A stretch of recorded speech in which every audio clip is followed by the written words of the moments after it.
formando una ciudadanía libre y democrática. Libertas. www.libertas.uy presenta En Dónde Estamos, un periodístico libre y democrático. De lunes a viernes, a partir de las 10 a.m. Buen día, República Oriental del Uruguay, a pesar de que estamos en un día, bueno, bastante gris, lluvioso, bastante feo, como si fuera el resultado climático del partido del día de ayer, ¿no? Ante la República Argentina, 3 Argentina, 0 Uruguay. ¿No será momento de cambios a nivel profundo, de estructura, selección, cuerpo técnico? Parece que nadie habla de ese tema. Bienvenidos todos. Estás en este programa que dimos en llamar En Dónde Estamos por CX30 Radio Nacional. Te podés comunicar con nosotros al 093-829-272, por dondeestamos@gmail.com, también nuestra línea de contacto. Estamos en Facebook ahora mismo, En Dónde Estamos, y por cierto, estamos por aire 11:30 AM y por internet radionacional.com.uy. Nuestro Twitter es @en donde estamos, nuestro Instagram en donde estamos Uru, y nuestro canal YouTube es Mirá en dónde estamos. Ya contamos con la presencia, afortunadamente, del doctor Felipe Schipani, diputado por el Partido Colorado, en su columna de los días lunes, a quien agradecemos un montón su presencia ya puntual. Y vamos a tratar de un tema hoy muy importante, que es tela de juicio, además, según algunas opiniones y perspectivas, que es la reforma educativa. Un tema propuesto por la coalición de gobierno en aquella campaña electoral, tanto cuando eran primera vuelta como partidos separados y luego cuando deciden reunirse en esa coalición de gobierno e insisten en uno de sus puntos claves, seguridad pública uno, por supuesto, la reactivación económica de un país muy, digamos, a mal traer económicamente, y el tema educativo, fundamental, ¿no? Por el deterioro educativo. ¿Cómo te va, Felipe? Bienvenido. Buenos días, Rubén. Un placer estar en contacto contigo y con toda tu audiencia. Como bien decías, a ver, este tema es un tema en el que todos estamos de acuerdo que es imprescindible. Recordemos el presidente Mujica cuando asumió en el año 2010, qué fue lo que marcó como prioridades de su gobierno, ¿no? Dijo educación, educación, educación. Todos los gobernantes deberíamos hacer planas todos los días escribiendo debo ocuparme de la educación, y bueno, y terminó en un gran fracaso eso, ¿no? Terminó con bueno, una reforma educativa que no pudo concretarse. Y en el 2014, Tabaré Vázquez habló como uno de los temas centrales de su propuesta política para volver al gobierno, la de transformar el ADN de la educación. Y francamente allí, bueno, muchos tuvimos la esperanza de que finalmente se pudiera concretar. Bueno, a los 6 meses de asumir el gobierno, los dos, las dos personas que iban a liderar ese proceso, Juan Pedro Mir y Fernando Filgueira, bueno, renunciaron, ¿no? Uno como subsecretario de Educación y otro como director nacional de Educación.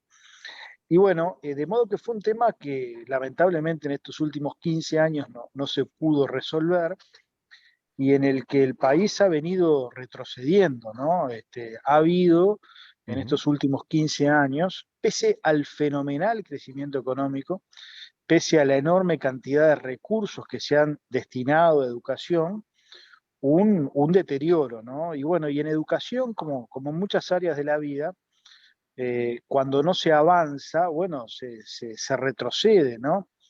Y el país, la verdad, que estuvo mucho tiempo hipotecando un cambio que lamentablemente nunca llegó. Y bueno, y es responsabilidad de esta administración poder finalmente concretar ese cambio. Y en eso están trabajando las autoridades de la educación. Obviamente que esto estaba pensado para hacerse ni bien asumir el gobierno, vino la pandemia, las autoridades de la educación tuvieron que afrontar esta situación excepcionalísima que en la educación particularmente impactó fuertemente, y yo creo que con creces, bueno, pudimos sostener el sistema educativo, fuimos de los países de América Latina que mayor presencialidad tuvo, Y bueno, pero en esta etapa post-pandemia es la etapa de empezar el proceso de transformar la educación, que supone, bueno, en primer lugar, empezar por lo curricular, ¿no? Que es lo central. El qué se enseña, cómo se enseña, para qué se enseña. Yo diría que el gran drama que tiene nuestro sistema educativo, que tiene muchos problemas, Ujú, lo tiene en secundaria, ¿no? Y particularmente con las bajísimas tasas de egreso que nosotros tenemos en relación a otros países. Fíjate tú que ujú, solo 4 de cada 10 jóvenes en el Uruguay terminan el liceo, terminan los 6 años de ciclo básico. claro. Es un porcentaje muy bajo en comparación con cualquiera de los países de América Latina. Ujú, Y ese es un gran drama, porque es toda gente que al no pasar por la educación, bueno, está hipotecando su futuro y está también hipotecando mm, el futuro nacional. Entonces, nos tenemos que preguntar por qué existe tal abandono de, de- de estudiantes en ese ciclo educativo. Y en gran medida eso obedece porque hoy se está brindando una educación que no es la educación de los jóvenes de hoy ni del mundo de hoy, es una ujú, educación que tiene 40, 50 años, es una educación propedéutica, es una ujú, educación que no seduce al estudiante. ujú, Entonces, la gran reforma o el principal andarivel de la reforma tiene que ser la reforma curricular, la reforma de los contenidos, el qué se enseña, el cómo se enseña y el para qué se enseña. Y en eso está trabajando ujú, la ANEP en un proceso que va a ser un proceso de amplias consultas, ¿no? Porque esto no se establece desde un escritorio, ujú, sino que se hace, bueno, escuchando a todos, como se va a escuchar, escuchando a las comunidades educativas, a los docentes, a los padres, a los alumnos, a los especialistas que tienen para hacer sus aportes, ujú. escuchando también a la sociedad civil, al mundo del trabajo, a los sectores productivos, a los sectores de trabajadores, en un amplio debate que se inicia por estos días y que va a concluir a finales del año 2021 para en marzo del 2022 ya poder, perdón, en marzo del 2023 ya poder iniciar la implementación de este plan, que Ujú. por supuesto va a contar con sectores que se van a oponer a él, como se han opuesto a todas las transformaciones educativas que se han hecho en el país. Pero yo creo Ah, que en esta transformación de la educación se le va la vida al Uruguay si claro. nosotros no logramos generar un cambio drástico. Ujú. eh, Realmente estamos hipotecando nuestro futuro. Felipe, vemos acá que hay varios temas a abordar, ¿no? Y en un tema tan delicado. Por un lado, como tú decís, la reforma curricular, la reforma en cuanto al sistema de enseñanza, en cuanto a los planes de estudio, y por cierto, en ese sistema curricular de planes de estudio, también hay otro tema, que es bueno, ¿qué consulta va a tener esta reforma? ¿Qué apoyo? Y recién lo acabas de decir, es decir, un marco amplio que se va a ir dando a partir de este año. Yo tengo acá un documento que precisamente explica el plan que tenía este gobierno y que fue, de algún modo, por lo menos abortado en los 2 primeros años. Prácticamente se consumieron estos 2 primeros años en esta pandemia, a través de medidas de excepción, medidas de emergencia, entre presencialidad, lo bimodal, entre lo virtual, por todo el tema que ya sabemos, ¿no? Como población. La Administración Nacional de Educación Pública, ANEP, dice este documento, presentó en el marco del proyecto del presupuesto quinquenal el Plan de Desarrollo Educativo 2020-2024, precisamente, asumiendo relevantes desafíos para el futuro del país. Y el punto de partida, sin perjuicio de logros obtenidos de la situación educativa del país, presenta muchos desafíos relevantes. Persisten elevados niveles de extraedad en el sistema, es decir, gente que tiene mucho más edad de la que tendría que tener para estar en el sistema educativo. Por otro lado, los niveles de no aprobación son un problema a atender, lo que tú mencionaste hoy como uno de los problemas, con porcentaje de más del 25% en la educación media básica y cercanos al 50% en algunos programas de la educación técnica. Las tasas de egreso de la educación obligatoria continúan siendo extremadamente bajas, algo más del 40%, en contraste claro con los logros de los países de la región, que hace 40 años atrás tenían niveles similares al nuestro hoy. y sobrepasan el 80%, cuando Uruguay estaba a la inversa. Uruguay tenía un 80% de egreso y hoy estamos a la mitad de eso. Acá hay un signo claro, datos claros de un deterioro muy notorio del sistema educativo. Hay muchas, digamos, muchas causas, ¿no? Una de las que tú decís, los planes educativos que ya no responden a la realidad de los adolescentes de estos tiempos y a los jóvenes de estos tiempos, que son planes de estudio que están enfocados para otra época. Pero hay otra realidad que yo veo que es coadyuvante, es el contexto, que es el contexto de mayor empobrecimiento que hay de sectores sociales que se han visto sometidos a cierta marginalidad bajo un estado clientelar que los arrinconó a vivir de un subsidio. Estamos hablando de cientos de miles de personas y una multiplicación de los cinturones marginales, por ejemplo, los llamados asentamientos marginales, empobrecimiento de los barrios de las clases trabajadoras también, y a su vez un empobrecimiento del cuerpo docente, que demora más o menos 6 años con 3 meses para poder egresar con una titulación como cuerpo docente. Carecemos también de cuerpo docente calificado. Hay muchos factores, ¿no?, que contribuyen a este deterioro. Todo eso está planteado en esta reforma. Sí, claro. Algunos de los puntos que tú referías, Rubén, lo del cuerpo docente es así. Si nosotros queremos una educación de calidad, tenemos que tener a los mejores docentes, ¿no? Ser docente en el Uruguay debe ser algo querido por la gran mayoría de los jóvenes que eligen una carrera. Hoy lamentablemente esto no es así, de modo que hay que jerarquizar el rol del docente. Y yo creo que la LUC, ya que estamos discutiendo asiduamente de la LUC, aporta en el sentido de darle a los docentes el carácter universitario que hoy no tienen los docentes egresados del Consejo de Formación en Educación, los egresados de los institutos normales, del IPA, de los SERP. Hoy esos muchachos que egresan tienen el título de docente, profesor, maestro, pero no tienen rango universitario. Claro. Bueno, el rango universitario se los da una disposición de la LUC. Y eso es jerarquizar la carrera docente, porque no solo van a estar en igualdad de condiciones con los docentes del país, ¿no? Con los Y de otras docentes partes del egresados mundo, ¿no?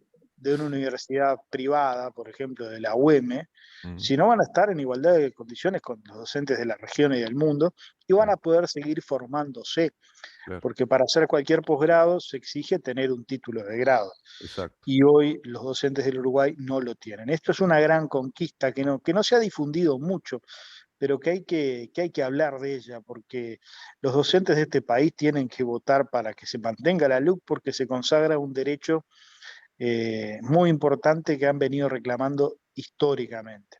Mm, Y en relación a lo que tú decías, es muy cierto, nosotros tenemos un problema social importante que impacta en la educación. Fíjate tú, solo 18 de cada 100 jóvenes en zonas de contexto crítico terminan el liceo.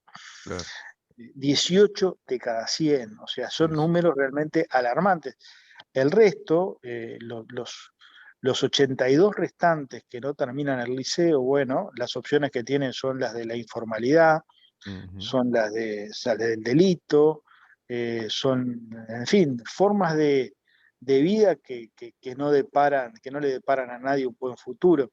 Entonces, por eso también hemos pensado en una propuesta de campaña electoral que afortunadamente se está empezando a implementar, que son los centros educativos de enseñanza secundaria modelo, que se conocen como los María Espínola, tomando la muy buena experiencia del Liceo Impulso, que es un Claro. liceo que existe en Casaballe, que es un liceo privado de acceso público, laico, bueno, que logra resultados similares a los de los centros educativos de la costa de Montevideo, ¿no? Allí casi el 100% de los jóvenes que egresan terminan sus estudios, Claro.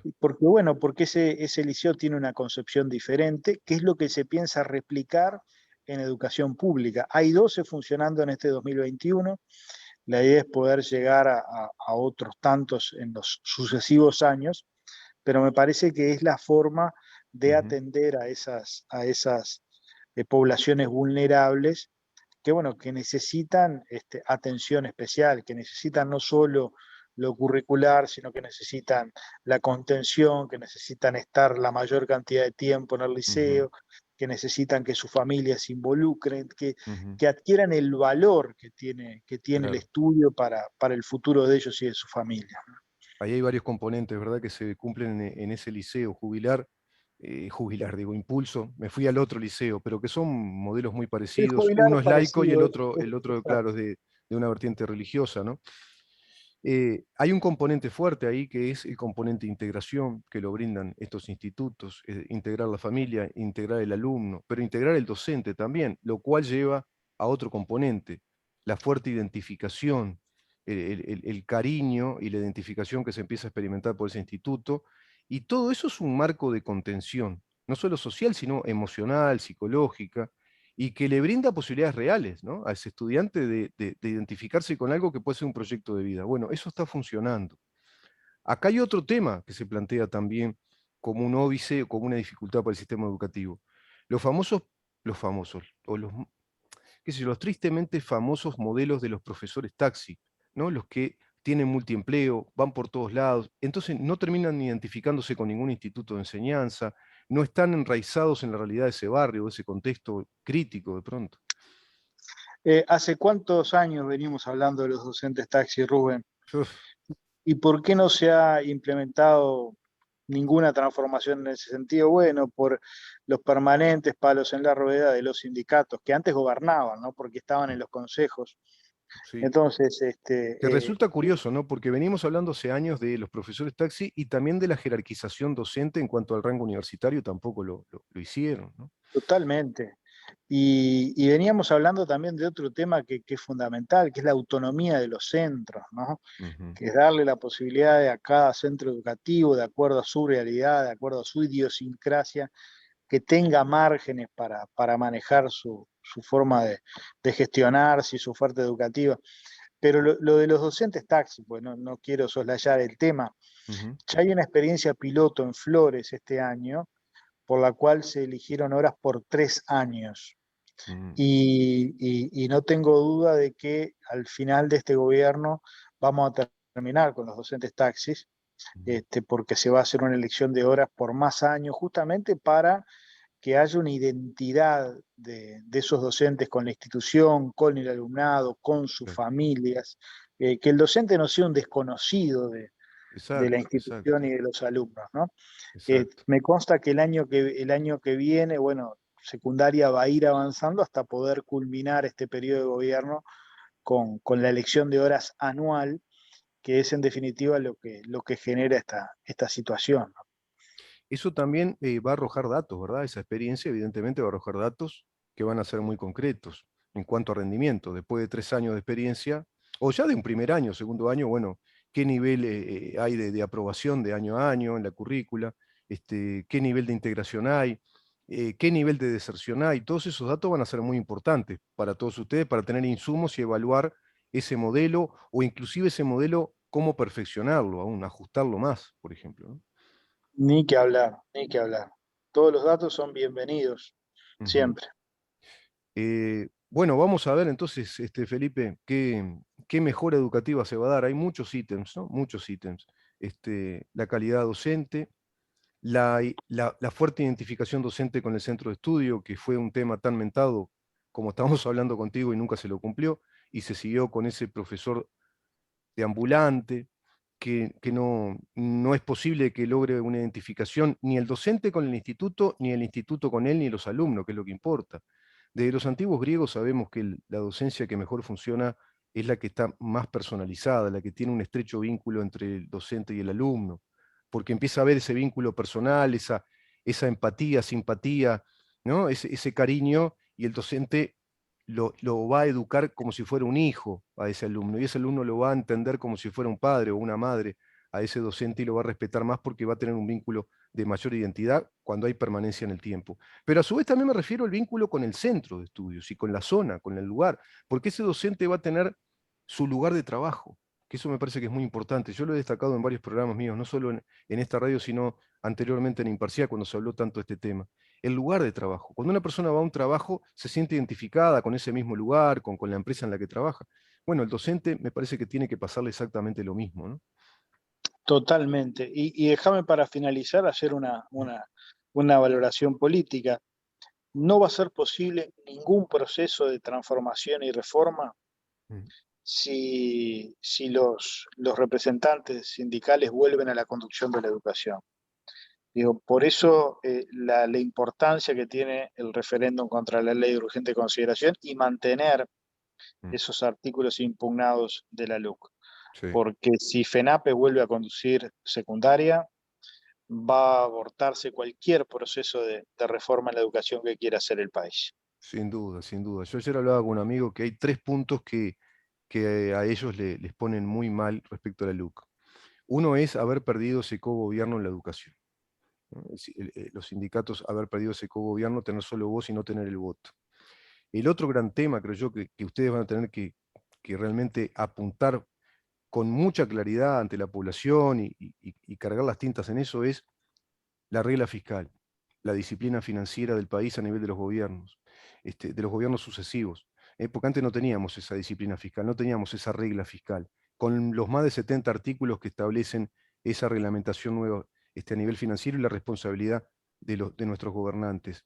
Y el otro gran tema es la seguridad pública. Sin No duda. te quepa duda que son los 3 grandes temas que a ellos de algún modo les perjudica la tarea de volver al gobierno o de volver a un gobierno.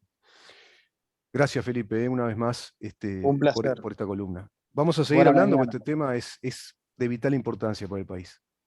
Encantado. Buen lunes. Muy buen lunes, Felipe. Nos Chao, vemos el chao. próximo lunes contigo.